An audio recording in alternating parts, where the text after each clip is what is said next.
Anyway, I'm last on the program here, and I just thought about this for a while, what I was going to do, and I thought, you know what, 90 years, that's a long time. And I thought, boy, Mom and Dad were born in 1923. And I thought, I wonder if I looked up who else is born in 1923.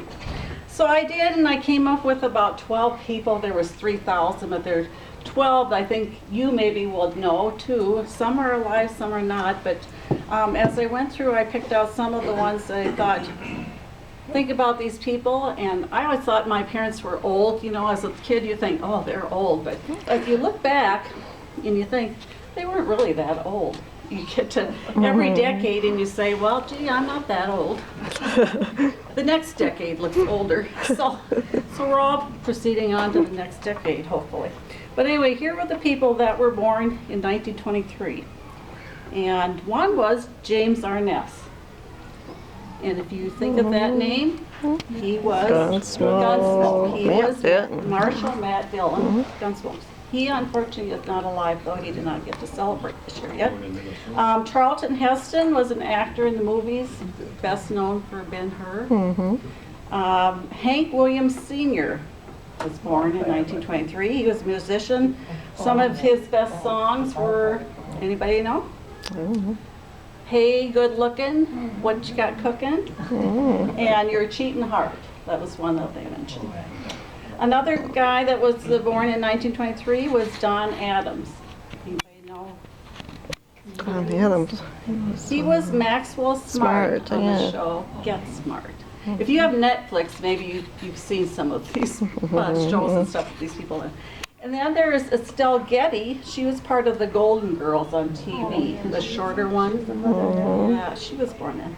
And Ed McMahon, I think all of you know him. He's Publishers Clearinghouse aficionado and Johnny Carson's sidekick. Now there were 6 that I found that are still alive and celebrating their 90th birthday this year, and one was Jean Stapleton. If you think back, she was Archie Bunker's ever-suffering and devoted wife on All in the Family. The next one I think probably everybody knows, Bob Barker.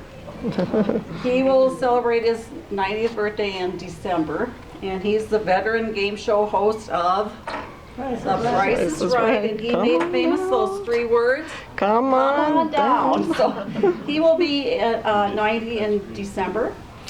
Third one is Rose Marie. She was a comedian, and she was the sidekick to Maury Amsterdam on the Dick Van Dyke Show, and she also was on Hollywood Squares. You remember she was on the original one? She was always up in the middle on the top, I think. So, the next one I have is Henry Kissinger, and he was the National Security Advisor and the Secretary of State under President Nixon, and he did win a Nobel Peace Prize also. 5th one, Chuck Yeager. He's alive. He celebrated his birthday on the 13th of February. He was a military test pilot who was the first to travel faster than the speed of sound. That was in 1947 with his plane. And the last one was a Western cowboy, Dale Robertson. Now, he's way back when. Dad loved Westerns, and I know he watched a lot of Westerns in our day, but I do remember what he looked like. He was Jim Hardy in the Tales of Wells Fargo, a TV show. And he's still around. He'll be 90, I guess, in, I think it was May or July, I can't think. So those are ones, famous people that were born in 1923. Now, today we are celebrating our own star, and the star we're celebrating is Dorothy's star. She's our star for today. And I want to tell you about some of the roles in her life that she's had. Now, she has been a role as a wife. She was a wife for 66.5 years to Roland Anders. She's a mother of 3 lovely daughters. 4 lovely aging daughters. Put it that way. We are the best son-in-laws in the world. Well, I'm coming to that. Don't get ahead of yourself. She has Now, I was going to say that her lovely daughters are all going to be in their 60s after next year when the little baby Cheryl turns 60. Not this year yet. 2014. No. So you'll have all of us in the 60s. So. Anyway, then the mother-in-law. She's a mother-in-law to 3 great guys, Larry, Ron, and Art. They couldn't have a better one. No. She's a grandma to Christy, Liz, John, and Matt, married to Liz. She's a sister and a sister-in-law to the Schwiger clan and the Anders clan, and I'm not naming them. We could be here till nighttime. She's an aunt and a great aunt to several cousins and their kids. So in addition to that, you played other roles.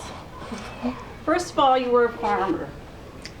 You helped Dad do everything and anything on the farm. And they worked as a team, and they did that for many, many years. She was a lifetime active member of Emmanuel Lutheran Church, and she served as a volunteer and still serves as a volunteer for I don't know how many different things. She's a Christian Lutheran, believes in God, and a teacher to all of us, children of hers, and to others. Another role she's played in her life is a cleaning specialist. She's had various jobs in that department, and I know she's done a great job. I envy how she does her cleaning. She used to do, everything was immaculate. On the farm, she had a flower garden, and she also had a vegetable garden. You taught me the secret of a garden was to pull every one of those little weeds and make sure there was none left around each plant, and I tried to do that myself for a few years, and also water them.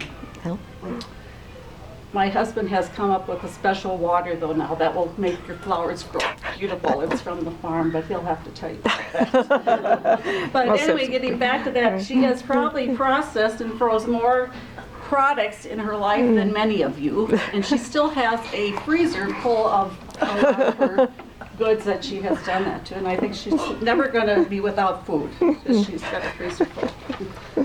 Another one of her roles is a baker and a cook, and I think we've talked about that before. The kids always like coming to Grandma for cookies, bars, and whatever. I remember the smell of fresh bread and rolls as we were growing up as a kid.